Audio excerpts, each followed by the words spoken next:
Thank you very much.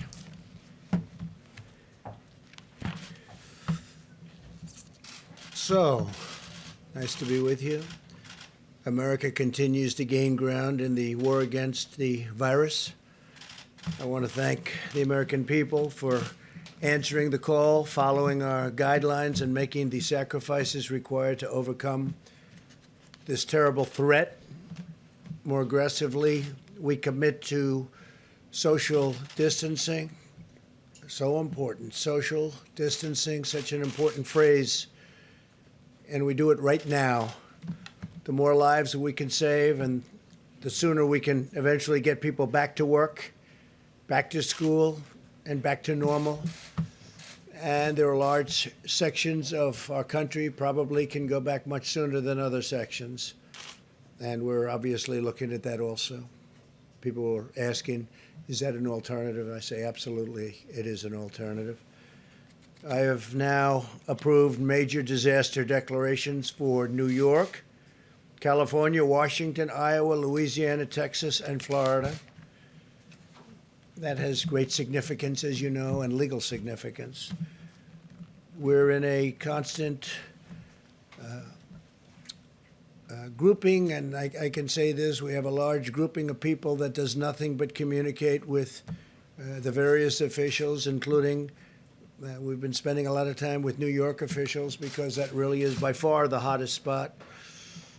They've got a number of very tough weeks ahead of them.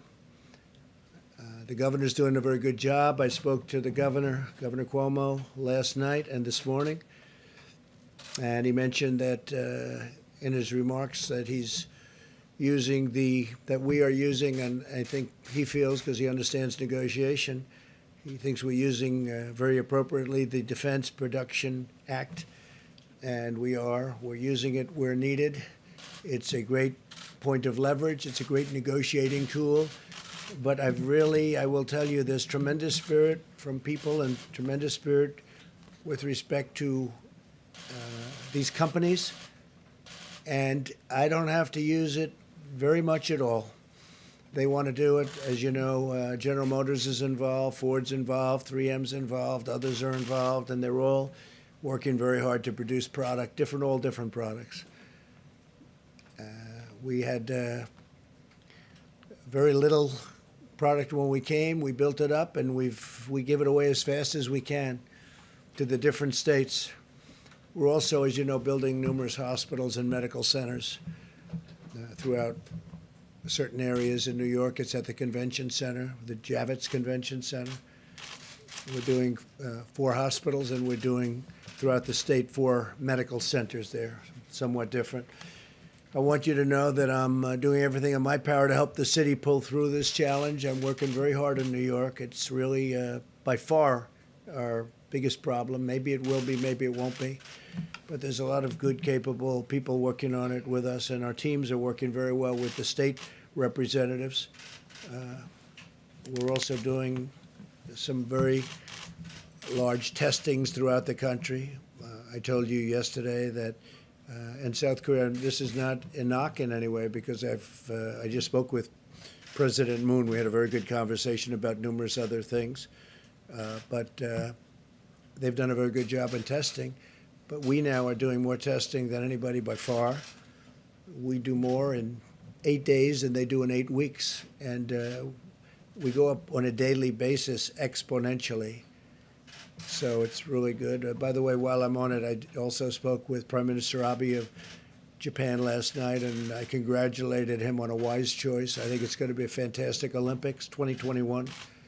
I think it's going to be a fantastic Olympics. It was the absolute right decision to delay it for a full year and now have a full, beautiful Olympics. It's going to be very important because it's probably the first time, maybe ever, or certainly in a long time, that it was on a odd year. It's always on an even year, they tell me.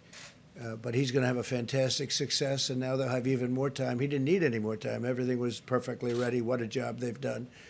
But Japan, I want to congratulate Japan, the IOC, and Prime Minister Abe on a great decision. I think it's going to be a fantastic Olympics. I told him I'll be there. I'll be there. As we fight to protect American lives, we're also protecting American livelihoods. Democrats and Republicans in the Senate are very close to passing an emergency relief bill for American workers, families, and businesses. This legislation, in addition to the two bills I signed this month, it includes, as you know, sick leave, and we have all sorts of things in for the workers, for families. But we have a tremendous paid sick leave provision for workers at no cost at all to the employers. And that's a big thing, no cost to the employers. We want to get everybody back working. Together, this $2.2 trillion legislative package is bigger than anything, I believe, ever passed in Congress. Perhaps, relatively speaking, if you go back, look during the FDR New Deal days, there was something that if you time value it, you could say it was bigger. I don't know. But this is certainly, in terms of dollars, by far and away the biggest ever done. And that's a tremendous thing because a lot of this money goes to jobs, and families.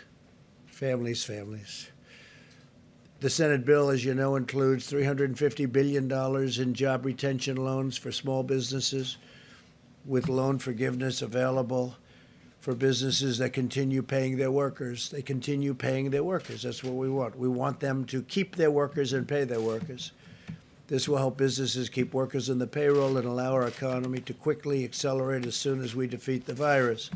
$300 billion in direct cash payments will be available for every American citizen earning less than $99,000 per year. That would be $3,400 very quickly for the typical family of four. Nothing like that's ever been done in our country. Up to $250 billion in expanded unemployment benefits. The average worker who has lost his or her job will receive 100% of their salary for up to 4 full months. Unlike normal unemployment benefits, independent contractors and the self-employed will be eligible. So you have independent contractors and self-employed people will be eligible for this. Over $100 billion to support the heroic work of our doctors, nurses, and hospitals. They've been incredible. $45 billion for disaster relief fund.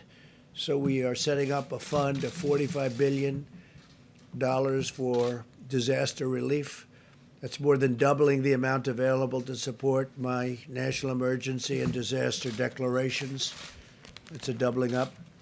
$27 billion to build up the strategic national stockpile with critical supplies, including masks, respirators, pharmaceuticals, and everything you can imagine, because it was very depleted, like our military was depleted. Now we have a brand new military.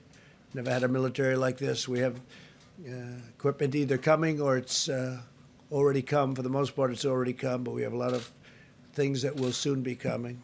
Planes, missiles, rockets, lots of things. But the stockpile was very depleted, like everything else. This will also include significant funding for the development of vaccines on top of the $8 billion we approved several weeks ago. Over $500 billion in support for the hardest hit industries, with a ban on corporate stock buybacks, which is something I insisted on. And frankly, I tell you, the Republicans wanted that and the Democrats wanted that. We want them to use the money for the companies and the planes or whatever they may be helping to get over this rough patch. And I don't think it's going to end up being such a rough patch. I think it's going to, when we open, especially if we can open it, the sooner the better, it's going to open up like a rocket ship. I think it's going to go very good and very quickly. And you're going to have some tough new limits on executive compensation also. They need the money. They're going to have to sort of just make things work, because we're interested in the workers, the jobs. And we're interested in the companies, because that's really what fuels the workers in those great jobs. And we also have $16 billion in funding for the purchase of personal protective equipment.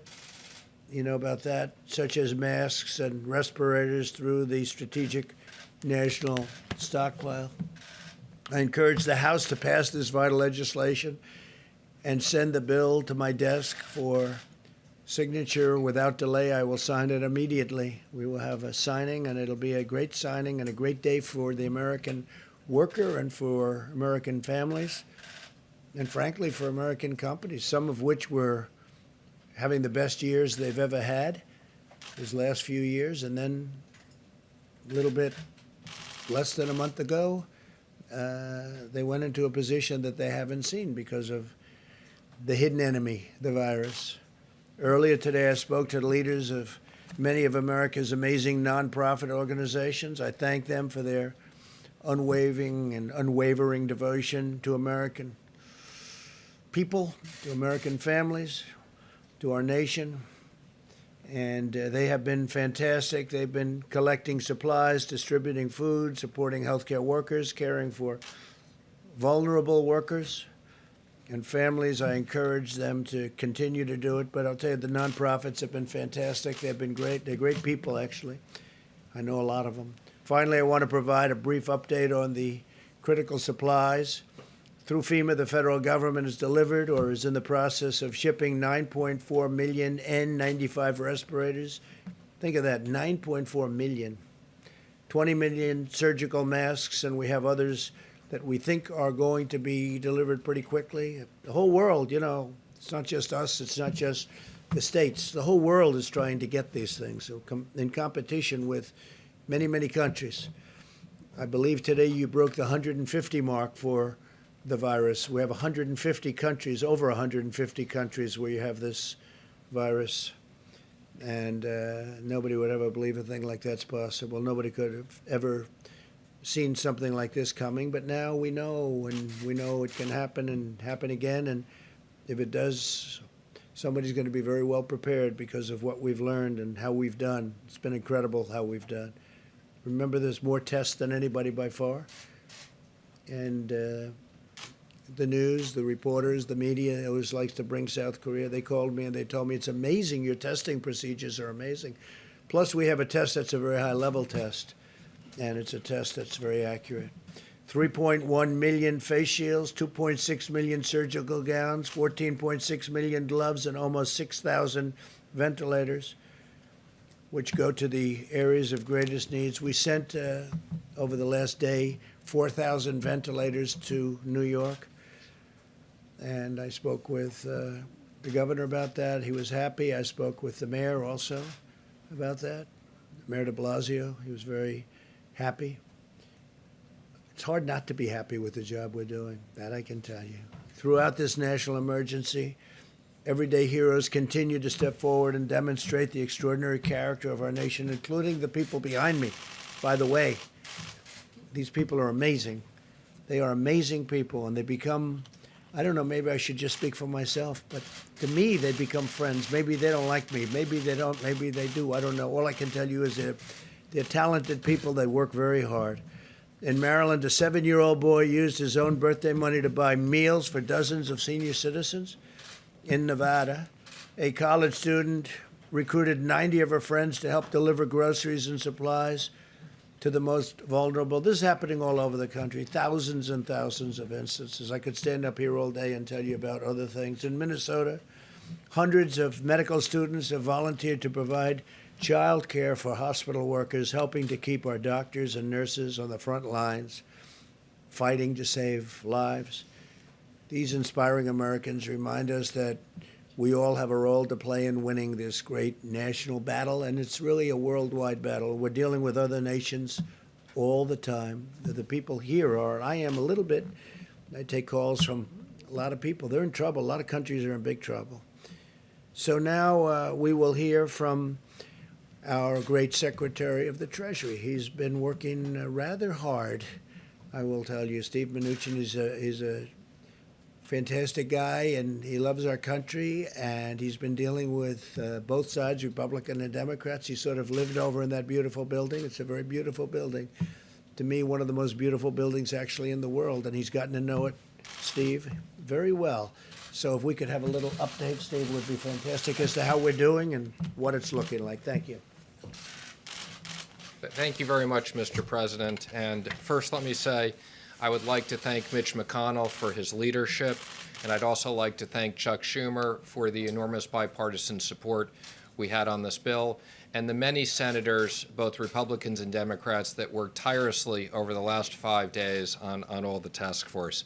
As the President said, I got to live in the LBJ room for the last 5 days, and we couldn't be more pleased with the unprecedented response from the Senate to protect American workers and American business in this situation. The President has outlined many of these, but let me just quickly go through them.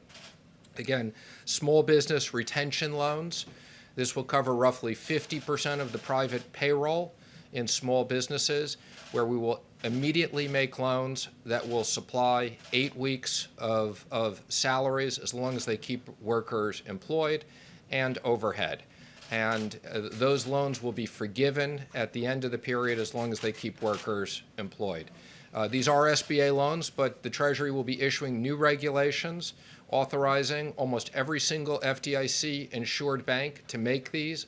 I expect by the end of next week, we will have a very simple process where these can be made and dispersed in the same day. So this will be a very simple system to get money into small business hands. For companies that don't qualify that, we have a economic program of tax incentives to retain workers. And as the President said, we have enhanced unemployment insurance for people who don't fit into these two programs that will be administered through the states. We also have economic impact payments. These will be within the next 3 weeks, direct payments into most people's deposit accounts. And for those that don't have it, we will be having the checks in the mail. Treasury will have additional authorities. We have $500 billion that we can use to work with the Federal Reserve for emergency programs that will create up to an additional $4 trillion, if needed, to support American business and American workers in an unprecedented way. And then finally, the President mentioned $100 billion to hospitals and $150 billion to states that have specific coronavirus expenses, as well as many additional things. Mr. President, I especially want to thank you and the Vice President. You were constantly available to us. We spoke constantly throughout the day. You gave us guidance and quick decisions on many issues. And again, thank everybody for this great bipartisan work. This is going to be enormous help for the American workers and the American economy. The President was very determined that Congress would move swiftly to protect hardworking Americans in business in this unprecedented situation. Thank you very much, Steve. Great job. Day and night, right? Day and night. That was a lot of work, and we'll see how it all goes. We still need a vote, Steve, don't we? Do you have a question? Yes. Do you think this bill will keep the economy afloat? Hopefully a long time. We'll see. If we have to go back, we have to go back. We're going to take care of the American worker. We're going to take care of these companies that fuel this country and make the country great. It's not their fault. It's not their fault. But we think I would say we've anticipated 3 months. Hopefully we won't need this for 3 months. Hopefully this war will be won quicker. But we expect that this is a significant amount of money, if needed, to cover the economy. And don't forget, a lot of this is going to be to keep companies that are very strong, AAA-rated companies previously, to keep them going. And it's going to be in the form of loans, so the money's going to come back. A lot of this money's coming back. Separately, let me ask you about something you said yesterday. You said we should never be reliant on a foreign country for the means of our own survival. Yeah. What did you mean by that? Well, I've been saying that for a long time. Well, we're reliant on many countries where we give up our supply chains, we give up our factories, we give up our production facilities, and we can buy it someplace else for a little bit lower price. But it's really costing us more when that happens because we lose jobs, we lose everything, and we lose our independence, and we can't let that happen. So we'll be making some changes. We have been making those changes. Is there an executive order to basically ban the export of medical equipment? I don't know that we'll need that, but I think it's happening by itself. I think a lot of things are happening. Well, some people, we make the best medical equipment in the world, and you have some people like the European Union, they don't take it because they have specifications that don't allow our equipment in because it's designed in a different way. Even though it's a better way, it's designed. They're all playing games against us, okay? They've been playing games against us for years, and no president has ever done anything about it. But the European Union, you look at medical equipment, we make the best medical equipment in the world, but we can't sell it because, or not appropriately. And yet we take their medical equipment in our country. We're changing things, Steve. All this is changing. But they have specifications so that our equipment, designed specifically so that our equipment can't come into their countries. It's a very terrible thing that's happened to our country. And let me tell you, some of the people that took the biggest advantage of us are allies. You know, we talk about allies. They took advantage of us in many ways, but financially as well as even militarily. When you look at, if you look at NATO, the abuse that was given to our country on NATO, where they wouldn't pay. And we were paying for everybody. We're paying now because of me. They're paying a lot. Now they've paid $135 billion more. And then ultimately, Secretary General Stoltenberg, who I think you would say is maybe my biggest fan, we got him to pay an additional $400 billion other countries. And but you know that. And then there's the trade. They make it almost impossible for us to have a fair deal. They know this. They know I'm just waiting. We have all the advantages, by the way. It's going to be easy when I decide to do it. But this isn't the right time to do it. But we've been treated very, very unfairly by the European Union. Please. Mr. President, 4 Republican senators have indicated that the extra $600 for unemployment insurance may encourage workers to leave their jobs, even though you can only collect unemployment if you're fired. I'm curious what you think of that concern. Well, I know the issue very well. We talked about it just a little while ago. Steve, I'm going to let you maybe discuss that. Sure. Now, the President and I spoke to several of those senators today, but let me just explain the issue, which is we wanted to have enhanced unemployment insurance. Most of these state systems have technology that's 30 years old or older. So if we had the ability to customize this with much more specifics, we would have. This was the only way we could assure that the states could get money out quickly in a fair way, so we used $600 across the board. And I don't think it'll create incentives. Most Americans, what they want to keep their jobs. And I said for 50% of these businesses, they will have the businesses keep those jobs. So this was, our number one issue was how do we make sure that American workers who needed to keep getting paid, this is no fault of their own, that businesses have been shut down. The president and vice president wanted to make sure those hardworking Americans got money, and this was the most efficient way of doing it. Senators that you spoke with, are they in agreement now? I'm not going to comment on the specifics of where they are, but I would say, our expectation is this bill passes tonight and gets to the House tomorrow, and they pass it. We need to get this money into the American economy and American workers. That's the importance of this. The one good thing when you think about that, people are going to get actually more money, but we don't want to give a disincentive. But they have been talking about that. It's a good question, actually. Yes, ma'am, please. Yes, thank you. The family of, on another subject, the family of retired FBI agent Robert Levinson says that U.S. officials have concluded that he's died in Iranian custody. Are you aware of that? And how did U.S. officials reach that conclusion? I've been very much involved in that. And he was a great gentleman and a great family. It's just, I have to say this, and they've been making the statement to the family, I believe, but it's not looking good. He wasn't well for years anyway in Iran.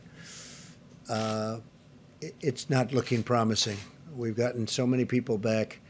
We got 2 people back this week, but Robert Levinson, who was outstanding, he's been sick for a long time, and he had some rough problems prior to his detainment or capture, and we feel terribly for the family. But Do you accept that he is dead? no, I don't accept that he's dead. I don't accept it. I'm telling you, it's not looking great, but I won't accept that he's dead. They haven't told us that he's dead, but a lot of people are thinking that that is the case. Feel badly about it. Mr. President, you tweeted earlier linking the closing of the country to your election success in November. Is this Easter timeline based on your political interests? What do you mean Because by my election success? No. you tweeted, you said that the media wants the country to remain closed to hurt your No, odds no, of I being think the reelected. media, yeah, no, the media would like to see me do poorly in the election. I think, Lawmakers and economists on think both that- sides of the aisle have said that reopening the country by Easter is not a good idea. What is that plan based on? just so you understand, are you ready? I think there are certain people that would like it not to open so quickly. I think there are certain people that would like it to do financially poorly because they think that would be very good as far as defeating me at the polls. And I don't know if that's so, but I do think it's so that that there are people in your profession that would like that to happen. I think it's very clear. I think it's very clear that there are people in your profession that write fake news. You do. She does. There are people in your profession that write fake news. They would love to see me for whatever reason because we've done one hell of a job. Nobody's done the job that we've done. And it's lucky that you have this group here right now for this problem, or you wouldn't even have a country left. Okay. Go ahead, Nevada. Mr. President, two questions. The first one, once you sign the $2 trillion package, how soon or how rapidly do you expect to see Who you economic with? growth? Who you with? I'm with CBN. And my second question is, we are hearing you are pushing for April 6th to have direct payments issued to taxpayers. Is that the target date? I think it's Again, Pretty much, I would say our expectation is within 3 weeks, we will have direct payments out where we have depository information. And we're looking to get a lot more information, and we have procedures to do that. So 3 weeks for that, and I would say the end of next week, we want all the banks to be able to originate loans same day. Thank you, Mr. President. I have two questions for you. One is that tomorrow you're going to be speaking with the G20 leaders, and I want to know if you're going to lead an effort to craft a worldwide ban on wild animal markets so as to prevent another pandemic, given that COVID-19 is a zoonotic that was transferred to humans in trade of exotic animals. Yeah, I don't know that that subject's going to come up. There is a lot of talk that that's how this all happened, came out of China, and they say that's how it happened in China. So it's something maybe will be talked about, but it's not the top of my list. Yes, I think we'll have a very, I think we're going to have a very good Thanks. conference tomorrow. Well, and to follow up, also, and Dr. Ashish Shah, who's the head of Harvard's Global Health Institute, says that the key to getting this economy open as soon as possible is to test everyone who needs testing so we can quarantine all infected individuals and allow everyone else to go back to work immediately. Would you subscribe to that strategy? No, but And- we have tested more than anybody. and if I saw not- him. And if not, how many deaths are acceptable? Yeah. How many? None. Okay. How many deaths are acceptable to me? None. Okay, none. If that's your question. Look, I saw him. I saw his statement. We have tested by far more than anybody. We're testing more than anybody right now. There's nobody even close. And our tests are the best tests. They're the most accurate tests.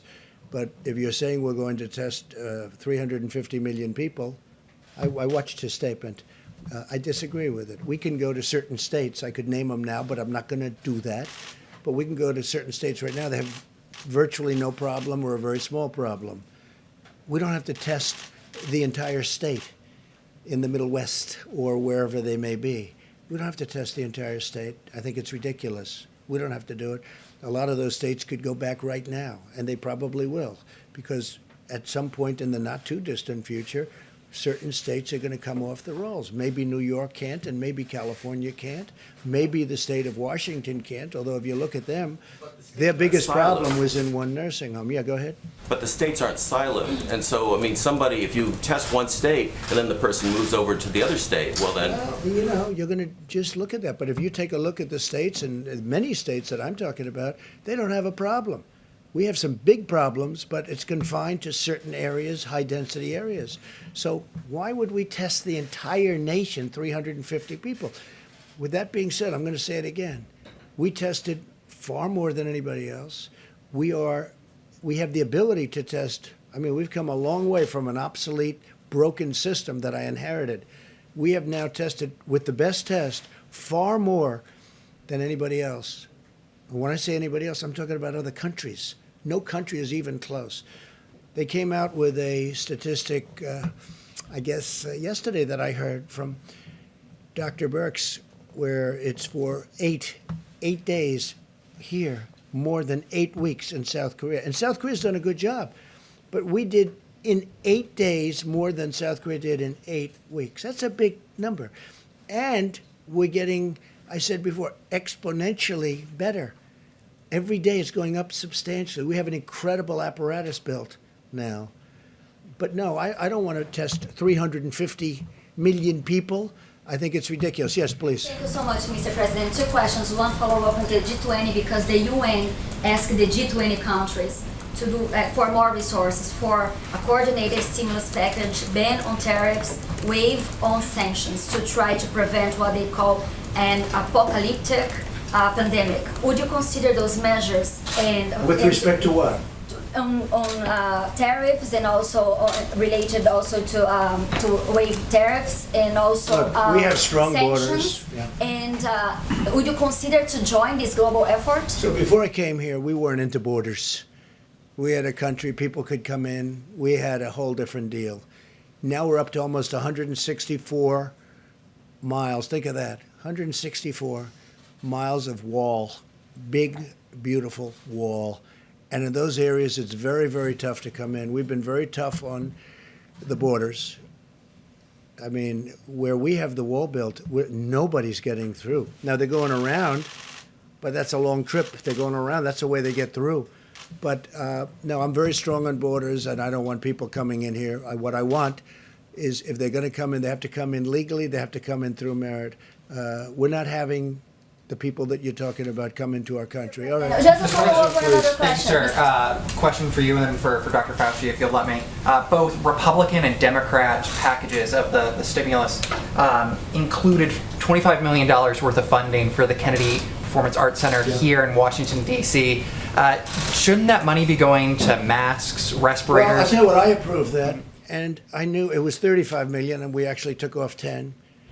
But I'm a fan of that, although I haven't spent time there because I'm far too busy. I'd love to go there evenings, but I'm too busy doing things because that's more important for me than going there. But the Kennedy Center has suffered greatly because nobody can go there. It's essentially closed. And they do need some funding. And I said, look, that was a Democrat request. That was not my request. But you got to give them something. It's something that they wanted. You know, it works that way. The Democrats have treated us fairly.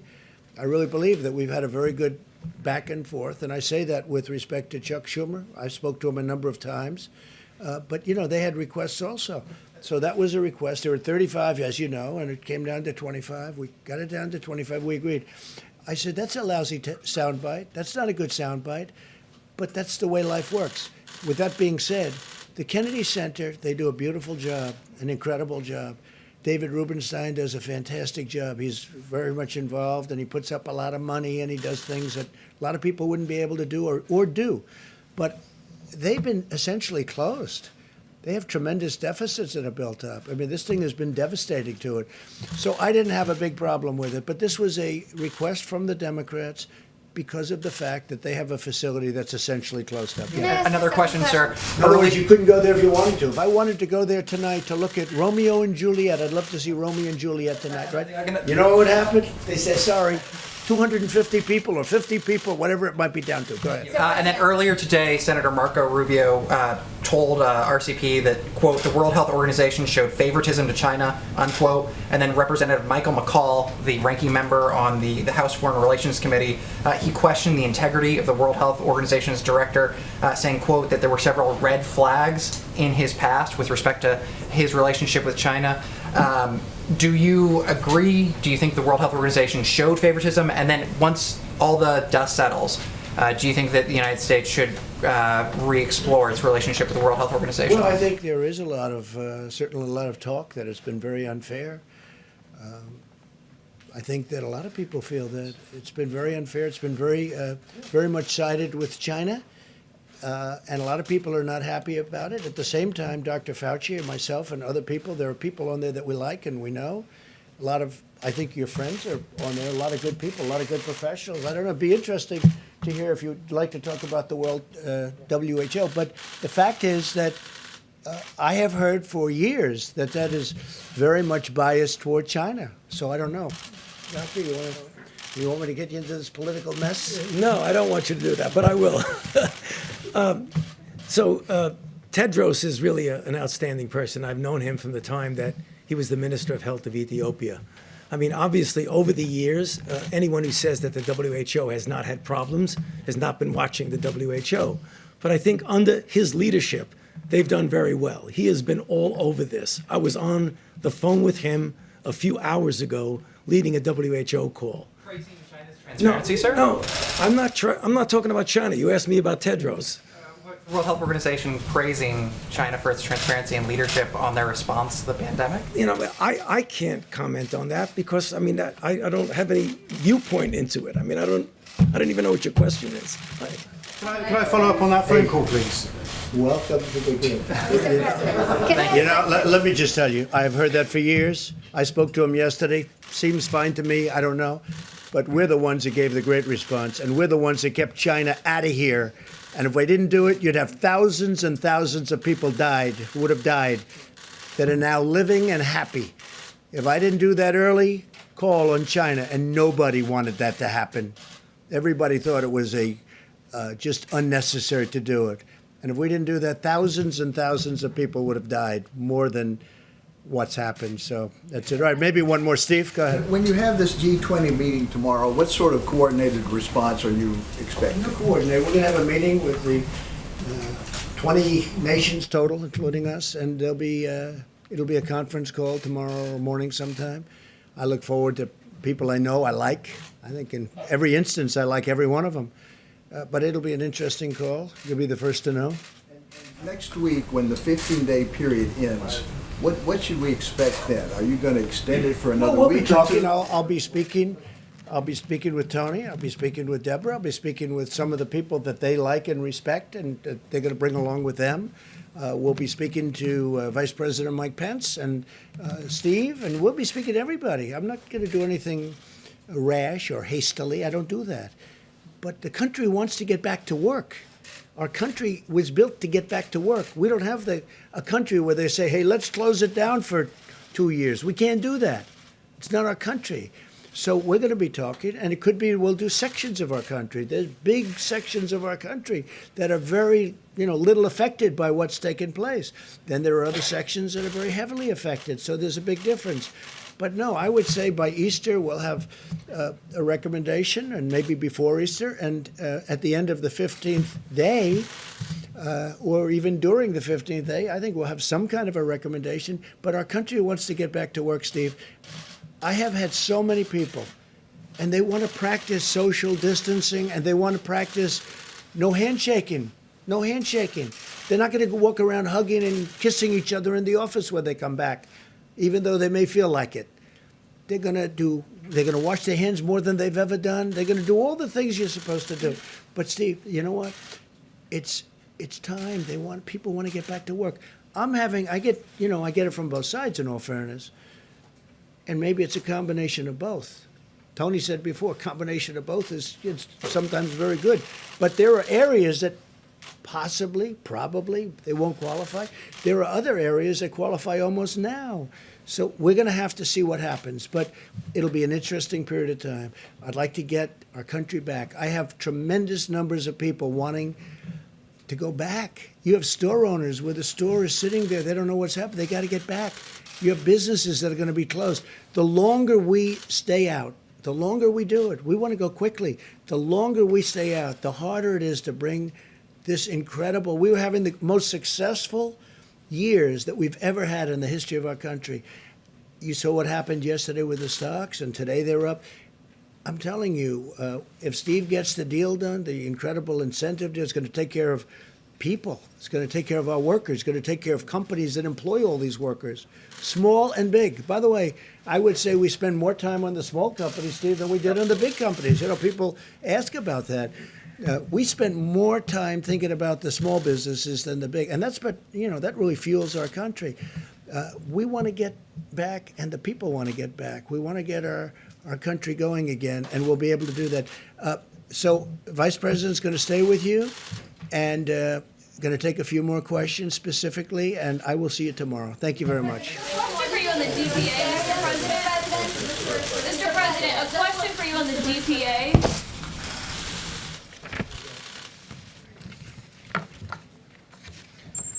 Well, thank you all. I'll report on today's action by the White House Coronavirus Task Force. The President and our entire team continue to be inspired by the way people all across this country are putting into practice 15 days to slow the spread. We are 10 days into the 15 days.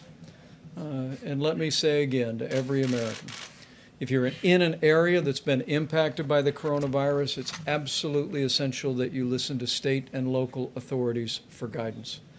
But for every American, what you can do is implement the practices outlined in the President's coronavirus guidelines today. Because we truly do believe that, as millions of Americans have done and will continue to do, that we can significantly impact the rate of growth in this epidemic in our country. We can spare Americans from exposure to the coronavirus, and we can save lives. And so on behalf of the President and our entire task force, I want to say thank you to the American people. Thank you for your cooperation. Thank you for embracing the principles in 15 days to slow the spread. We heard about that cooperation today in a series of conference calls. We spoke with equipment manufacturers who are stepping forward as never before to assist us in developing the medical equipment that is essential, whether it be masks or other medical supplies or ventilators. FEMA reported to our task force today that hundreds of companies have stepped forward to be involved in the supply chain, and we are vetting nearly 70 of those countries for specific repurposing of their manufacturing to produce everything from masks to gloves to gowns and, of course, to ventilators. We also had a very productive call with Secretary Betsy DeVos with education leaders from around the country today. And let me say on behalf of the President and a grateful nation, thank you to all of our teachers. Many of whom are now home, teaching children from afar, even in many cases while they have their own kids home from school. You are truly heroes. And the Department of Education, as well as your State Department of Education, are grateful to each and every one of you who find yourselves educating out of home. And the Department of Education has a helpful website on coronavirus recommendations, ed.gov/coronavirus. And as we mentioned before, Secretary Betsy DeVos and Secretary Sonny Perdue will be joining us at this podium on Friday to speak about distance learning recommendations that have been made not just for secondary or for college education, but also for K through 12 education. We're opening up avenues, creating new flexibility so that not only college students can continue to be involved in learning from afar, but children K through 12 can do the same. Secretary Perdue will also be here to talk about the food lunch program and free and reduced lunches. Today, the President and I also spoke to over 150 CEOs of the top nonprofit organizations in the country. We thanked them for their ongoing work, supplying the needs not only of people impacted by the coronavirus, but the most vulnerable among us in our communities. Organizations like Red Cross, the Salvation Army, Feeding America are all still working every day. And we promise to urge every American, if you have the means and have the ability, continue to be generous to nonprofit organizations that are helping those most in need in your community. The President marshaled a whole of government approach. That means working with our governors today. The President and I were in direct contact with governors of New York, California, Washington State, New Jersey, Michigan, and others. And we continue to be inspired and impressed by the leadership that governors are providing in their states, making tough choices, leading their states, and the President and I are truly grateful.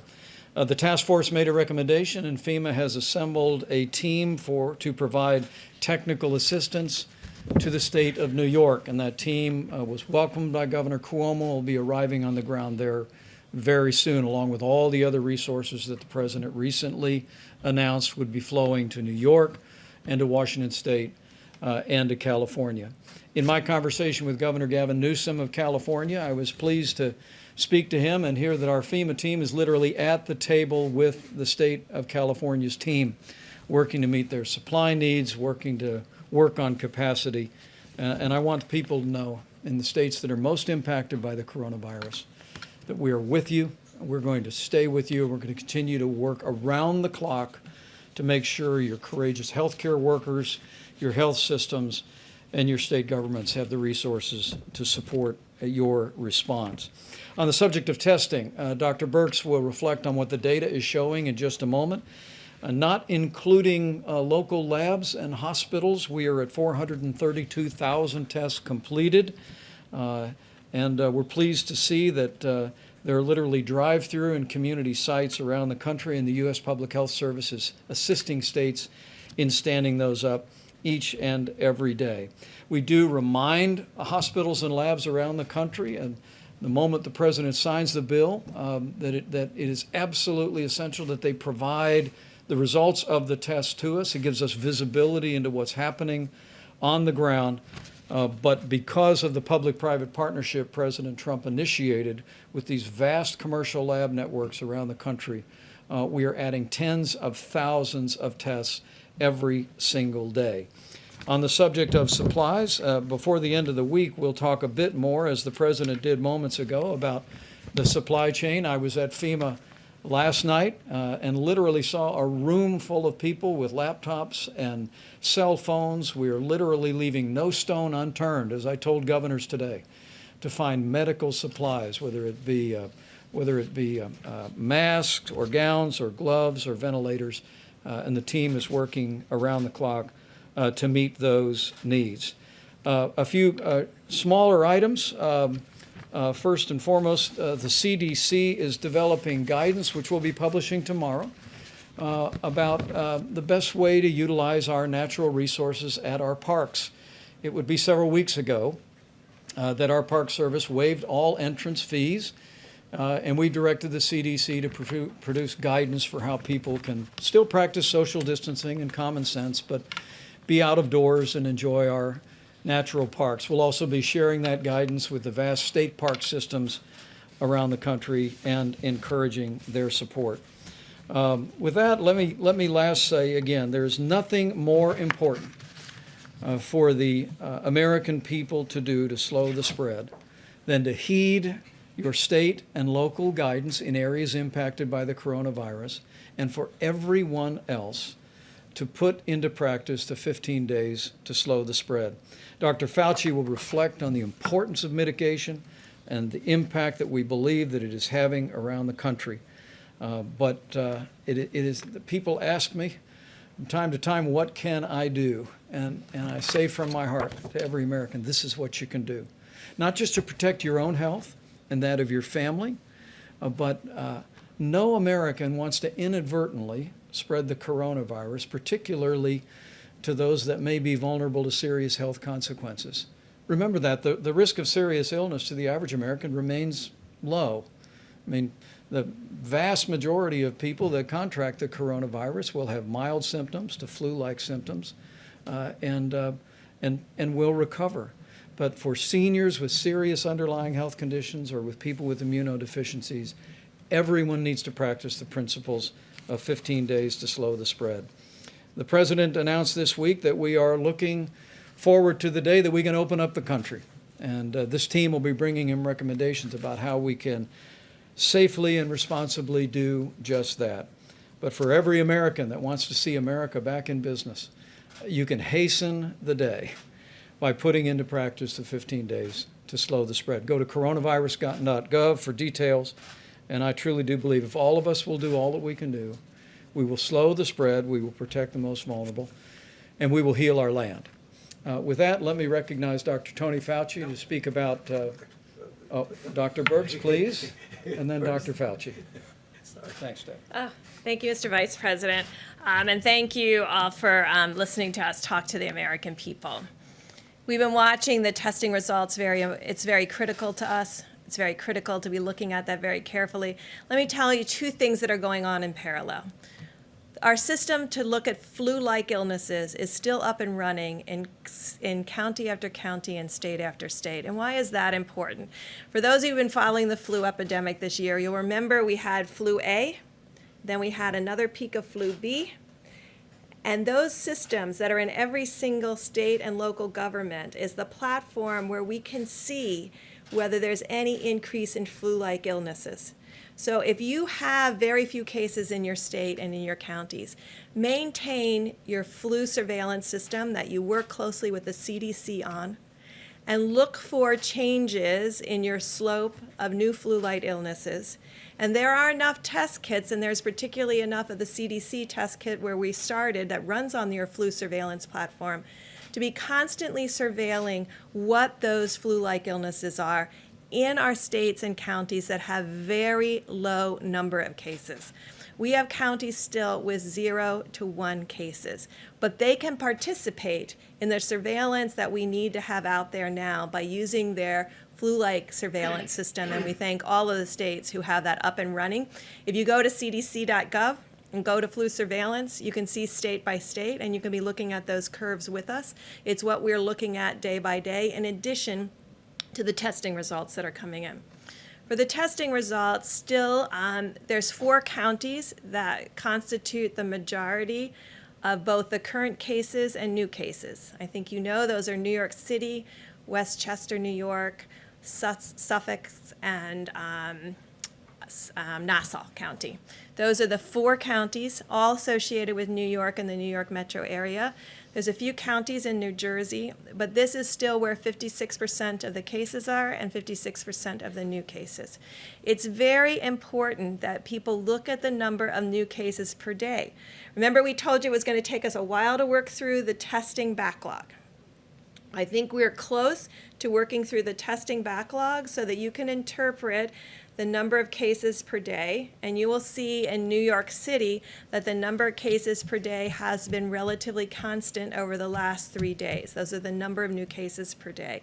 This is a real call to every person in New York City and the New York metro area to continue every one of these 15 days to slow the spread, and to do that part of it at the same time that they're following the mayor's and governor's piece.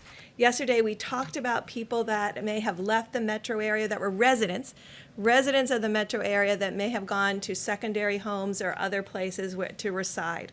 And we've asked all of them to carefully monitor their temperatures and self-isolate from the communities where they went, just to ensure their own health and the health of their communities while people move around the country. Finally, why this is so important. It's very important to me personally because my grandmother, for 88 years, lived with the fact that she was the one at age 11 who brought home flu to her mother, named Leah, for which I am named, when her mother had just delivered.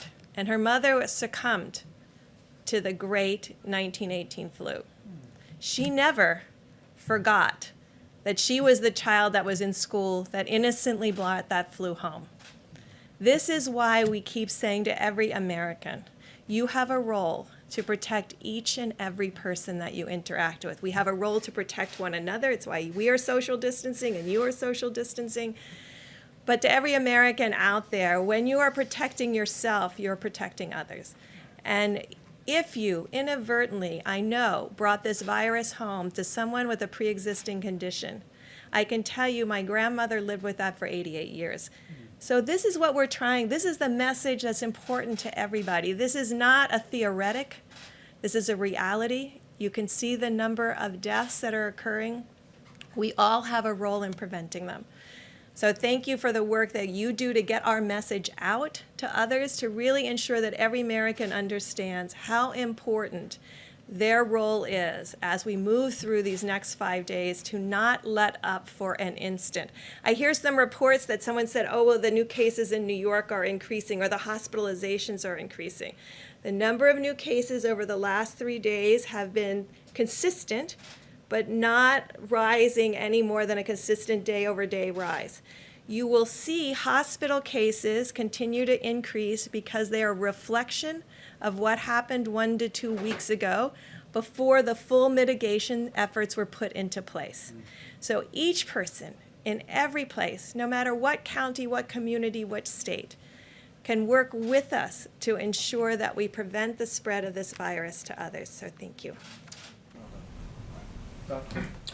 Thank you, Mr. Vice President. I just want to spend a couple of minutes telling you a little bit about some information that I got on our weekly call that we have at least once a week with the WHO, which is led by Dr. Tedros and Mike Ryan, who's the point man there, to give us some information. And in that regard, I want to apologize for my curt response to you when you asked me about the China deal, because I shouldn't have done that. That's not my style. But what I really wanted to say is that my job is that I'm a scientist, I'm a physician, and I'm a public health person, and I don't like to get involved in that stuff. So anyway, getting back to the WHO. So we learned some really interesting information because obviously the other countries like China and others had been hit prior that we did. One of the things that was striking to me, and I just throw it out because it's something that we will face. We're not facing it now, but we will face. Our Chinese colleagues are very concerned because they went through the entire cycle of the curve to come down. And they have very, very few cases. But what they're starting to see as they're relaxing the constraints on travel, that they're getting imported cases.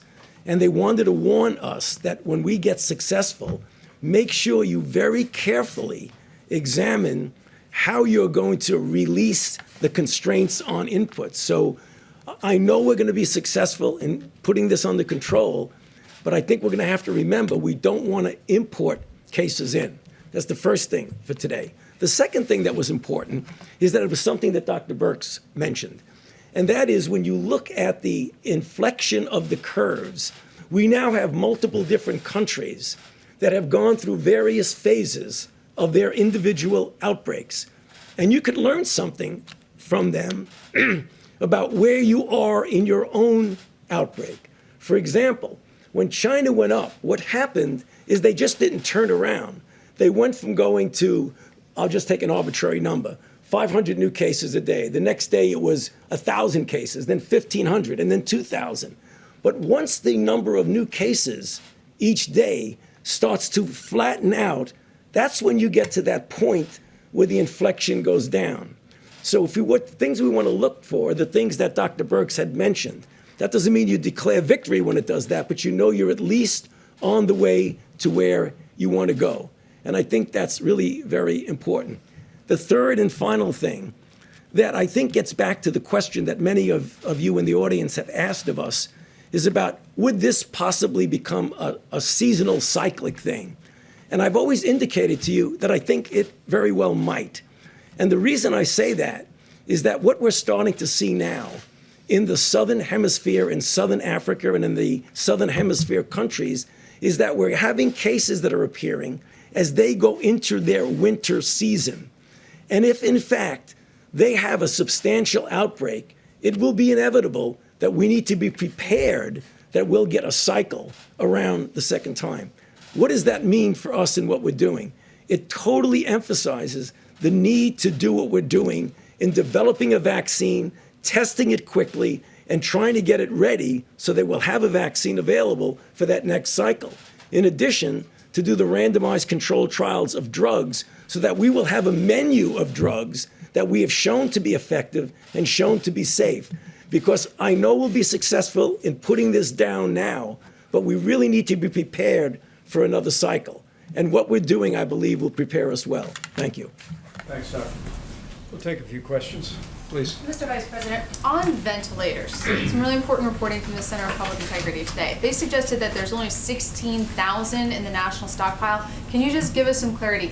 How many ventilators do you have in the national stockpile? Who else is making them, and how long will it take for them to make a critical mass? Because based on the Center for Public Integrity, it appears there aren't enough if people are going to die as a result. Ventilators has been a singular focus of a good portion of our supply chain stabilization task force at FEMA since the president stood up FEMA's National Response Center. And we're making progress in a variety of ways. First, there is the national stockpile, which you refer, and depending on what's been distributed, we just delivered 4,000 ventilators to New York, including ventilators that we sent to New York City. But there's that number of some 20,000, less than 20,000. I won't dispute your number. Beyond that, there literally are, by most estimates, more than 150,000 ventilators in the broad healthcare system all across the country.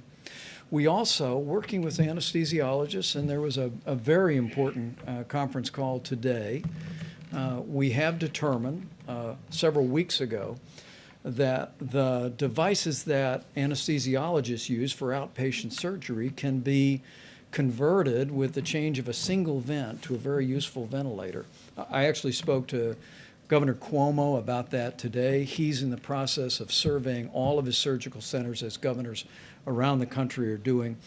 We literally believe there's tens of thousands of ventilators that can be converted now that the FDA has given guidance. And Dr. Birx can probably speak to that in a moment. We actually have produced a helpful video to explain how quickly those devices can be converted. But we're also working with General Motors and other companies to immediately spin up production. Those contracts are being reviewed. We're vetting their capability. But one of the other ideas is, as we look at areas of the country that are most impacted, and now more than half of the cases for coronavirus are in New York State and in the region around there. But we'll want to focus our resources, including ventilators, on where communities are struggling the most with coronavirus. And so one of the ways that we're working through that at FEMA now is by spinning up production and at the same time working with the existing national supply, maybe from areas that don't have a particular burden yet with the coronavirus, and making sure that we're manufacturing, backfilling, and meeting that need. But what I can tell you is we've got an extraordinary team. Admiral Polovchek is a two-star Navy admiral who's doing an incredible job. We literally are identifying resources around the country and around the world. We're contracting and arranging transportation for those. But maybe Dr. Birx, you can speak to the ventilator, particularly the transition. Thank you, sir. So I just want to thank Dr. Mary Peterson and the whole team of the American Association of Anesthesiologists, because they immediately, when we asked them, could these be modified, they went to immediate work on it. They're going to have Q&As up but more importantly, every anesthesiologist in every city has been working with their state and local health officials to really work with them how to change this. And I think that's not only the ventilators that they'll be supplying, they have the people that run those ventilators that are not any longer doing elective surgery. So changing that elective surgery piece over a week ago has freed up a lot of additional resources. When I talk to you about how we've done some things that are very horizontal across the country, but we're collecting data now in a county by county granular way. So it's like any epidemic, it's not equal everywhere. There are places that are very spared, and there's places where there's more. We have a very vast country with a lot of capacity and a lot of infrastructure. And so looking very specifically about where the virus has been, where is it going, who's got freed up resources from where it has been, because it didn't hit it hit Washington State earlier than it hit New York, and looking at all of those pieces to really ensure how we can innovatively move equipment around based on the need. And so I know that it has become a place where people are looking at numbers rather than what is needed.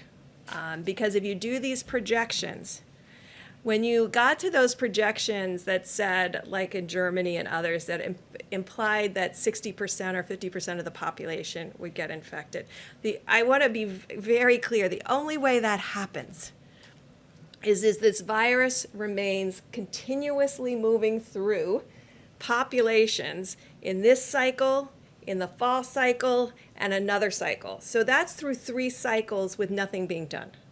And so we're dealing with the cycle A right now, not the one that could come in the fall of 2020, although we're getting prepared for it by the innovations that are being worked on, and not the 2021. We're really dealing with the here and now while we're planning for the future. And I think the numbers that have been put out there are actually very frightening to people.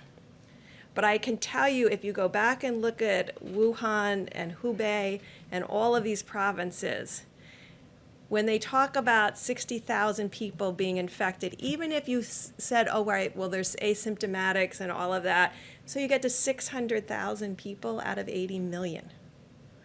That is nowhere close to the numbers that you see people putting out there. I think it has frightened the American people. I think on a model that you just run full out, you can get to those numbers if you have zero controls and you do nothing. And we know that every American is doing something. And so I think what our job right now is to carefully detail on a hospital by hospital, state by state, county by county, to outline what the infrastructure needs are and ensure that we're meeting them, both from the stockpile and from the generosity and movement of the American people and other hospitals. Dr. Birx, a lot of folks out there, well-intentioned, are sewing cloth masks and donating them to hospitals. So you or Dr. Fauci, can you weigh in on that? Because obviously these people have great intentions, but there's some mixed feedback on whether that's a good idea. I'm sorry. Better than what nothing? Lots of surgical masks. People are sewing them. So clothing manufacturers, volunteers dropping them off at hospitals. Is that necessary? Is that helpful? Is it something you'd recommend? Well, I mean, you would only recommend that under desperate situations if you don't have any mask. But what we're seeing now, as you've heard, is a rather significant inflow of masks that are coming in that are going to be available. I mean, obviously, if you don't have a mask and you need a mask and it's appropriate for you to be wear it, you do what you can. But I don't see that now as a necessity, given what's going on right now. Great. Great. Mr. Vice President? Right, back there. We'll take a couple more, thanks. Go ahead. Thank you, Mr. Vice President. We keep hearing reports of competition among states that are trying to buy this necessary equipment on the private market. And the governor of Kentucky said yesterday that his state was in line to buy some equipment, but FEMA came in and purchased it from under them. So he says this is creating a real problem for states because on the one hand, they're being told to get the equipment themselves if they can, but on the other hand, the federal government is buying up the supply chain. So is this a problem that you're hearing about, and what is your advice to states like Kentucky that are having this issue? I actually spoke to the governor of Michigan today, Governor Whitmer, and I, about just that. And we put our FEMA regional representative right on the case. We want to make sure that we're acquiring every bit as much as we can through FEMA, but as we work with the supply chain, we want to have full coordination with the states and the requests they're making and hospitals that they're making, and we're looking into those matters. But make no mistake about it, this FEMA team at the President's direction is leaning into this effort, leaving no stone unturned. Literally searching not just the nation but the world for all these critical supplies. And as the President just reported to you, we're in the process of shipping 9.4 million N95 respirators, 20 million surgical masks, 3.1 million face shields, and the list goes on. And we're going to be shipping those every single day. But as I told Governor Whitmer today, who's leading her state through all of this with great energy, we want to partner with her. We want to partner with every governor and make sure that the left hand knows what the right hand is doing in terms of acquiring resources. Mr. Vice President. Thank you, sir. Or how about you right here? Thank you so much. No, right here. Thank you. Can I ask Thank the you. next one? Go ahead. On the mask question, people, healthcare workers on the ground still report that there are mask shortages. What timeline do you predict for making sure everyone who needs a mask is adequately supplied? Well, I'm going to let Dr. Birx address that as well, but let me say again, I just received a report. We're going to be detailing it before the end of the week, where we've literally identified significant resources, not just around the country but around the world, of the masks that can be used by healthcare workers. And but as Dr. Birx said, we are focusing those resources in the areas where healthcare workers are most exposed to the prospect of contracting the coronavirus. The President's made it clear from early on, right after seeing the needs of Americans who are struggling with the coronavirus, making sure they have the support that they need on the same level of priority. We want our healthcare workers to have the personal protective equipment to be able to do their job safely, and we're working on that. I will tell you, I spoke about this today to several governors, not only the governor of Michigan, but the governor of Indiana, and President Trump and I couldn't be more grateful. The way governors around the country are joining us in calling on businesses to go back to their warehouses and identify industrial masks, N95 masks, that because of the change that President Trump insisted on in the law, can now be used by hospital workers. And they're perfectly acceptable to protect a healthcare worker from the possibility of a respiratory disease. But we're calling on, and our governors are joining us in calling on every business across America during this time of great challenge where many businesses are idled. Go back to your storehouses, identify N95 industrial masks, and as I told our governors today, they can call FEMA, they can call the state healthcare services, or they can just load them up on a flatbed and drive them over to their local hospital. And literally, we hear stories in every state in the union of people doing that. And so it's happening all at the same time, and we'll be detailing the progress we're making on masks. Anything further, Deb? Thank you, Mr. Vice President. I just wanted to add one piece, and this is really a call to every state out there and every county that has been doing community-based testing. The FDA put out new guidance, we talked about it several days ago, that people can do self-testing in the drive-through, where you give them the materials to do it in their car, and you pick it up in a biohazard bag. This would free up all of that PPE that you see being utilized in those drive-throughs back to the hospitals and back to the clinics that need it the most. We have to move to the new technology. FDA worked tirelessly to get that out there so that it could be sparing of gowns and gloves and full respiratory N95s. This is the moment to move to that self-testing front of nose with the new applicators that can be utilized so that every single bit of the N95s can be put into the hospitals that need it. Dr. Burks? Mr. Vice Dr. Vice President? Last question. Let me just say we look forward to seeing you all tomorrow. We'll be back here with further progress and news. But if I could just say to every American, Is he okay? You keep asking we'll him. get through this. He keeps asking you if you're okay. We'll get through this. But we'll get through this together. Every American needs to understand that whether you are in an area that's impacted by the coronavirus or an area where there's very few cases, if you do your part to put into practice 15 days to slow the spread, you will do just that. You'll impact the spread of this coronavirus epidemic in our country. These experts tell me that we can significantly reduce the number of Americans that would be exposed to the coronavirus as every American continues to put these guidelines into practice. And we just know that with all of the extraordinary effort that's being done at the federal level by this tremendous team in all of our agencies, all the great leadership by governors in both parties across the country, with all the incredible and courageous work by healthcare workers, with the cooperation and the prayers of the American people, we will get this done. We will not only slow the spread, we'll protect the vulnerable, and we'll heal our land. Thank you all. We'll see you tomorrow.